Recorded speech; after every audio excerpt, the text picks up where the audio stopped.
പുതിയ വീട്ടിൽ ശ്രീ ഹനുമൽ ക്ഷേത്രത്തിൽ നടന്ന 100ാമത് ഹനുമൽ ചാലിസ മഹാജപയജ്ഞവും ആഞ്ജനേയ ഹോമവും ഭക്തിസാന്ദ്രമായി. ക്ഷേത്രത്തിൽ സംഘടിപ്പിച്ചു വരുന്ന ഹനുമൽ ചാലിസ മഹാജപയജ്ഞവും ആഞ്ജനേയ ഹോമവും 100 മാസം പൂർത്തിയാക്കി. ഇതിന്റെ ഭാഗമായി പ്രത്യേക ചടങ്ങുകളാണ് ക്ഷേത്രത്തിൽ നടന്നത്. എല്ലാ മാസത്തിലെയും ആദ്യ ബുധനാഴ്ചയാണ് ക്ഷേത്രത്തിൽ ചടങ്ങ് നടക്കുന്നത്.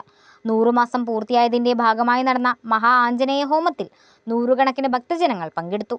ചടങ്ങിന്റെ ഭദ്രദീപ പ്രകാശനം സിനിമാ ഗാനരചയിതാവ് ഏങ്ങണ്ടിയൂർ ചന്ദ്രശേഖരനും ആധ്യാത്മിക പ്രഭാഷക സ്വാസ്തിക പാർവതിയും ചേർന്ന് നിർവഹിച്ചു. ആഞ്ജനേയ സ്വാമി ഇങ്ങനെ ഇവിടെ എങ്ങനെയാണോ വിഗ്രഹത്തിലിരിക്കുന്നത് അതേപോലെ ഇങ്ങനെ നിൽക്കുമ്പോ സീതാദേവി പറയും അത് ഹനുമാൻ നിൽക്കുന്ന എന്തേ ഭഗവാനെ, ഹനുമാനെ മാത്രം ആധാ എന്താ വിളിച്ചിട്ടൊന്നും കൊടുക്കാത്തത്, എന്താ വരൊന്നും കൊടുക്കാത്തത്. അപ്പൊ ഭഗവാൻ നോക്കുമ്പോ ഹനുമാൻ സ്വാമി വേറെ എവിടേക്കെങ്കിലും നോക്കും.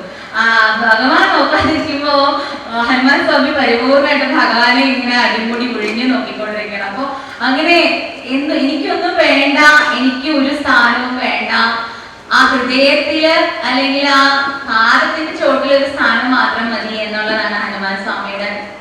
ഡോക്ടർ ബി.കെ. അശോക് കുമാർ, അരുൺ സുബ്രഹ്മണ്യം, സൂര്യഗായത്രി എന്നിവർ ഹോമത്തിന് മുഖ്യ കാർമ്മികത്വം വഹിച്ചു.